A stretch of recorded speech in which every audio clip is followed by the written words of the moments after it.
Жәнібек Жұмағұловтың болжамды әкесі табылды. Бұл қандай сараптама? Бұл сынаманың аты ата тегін анықтау. Демек, сіздің қолыңыздағы құжатта біздің бауырымыз Жәнібектің ұлты, руы, барлығы жазылған ба?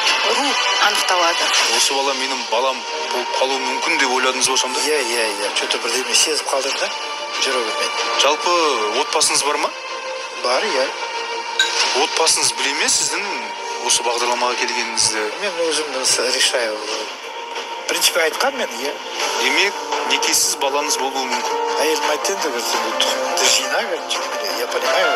Қазір енді сол анардың баласы болуы мүмкін бе? Мен ойлаймын солай деп. Ұқсай ма сізге? Өзіңіз ұқсат алдыңыз ба?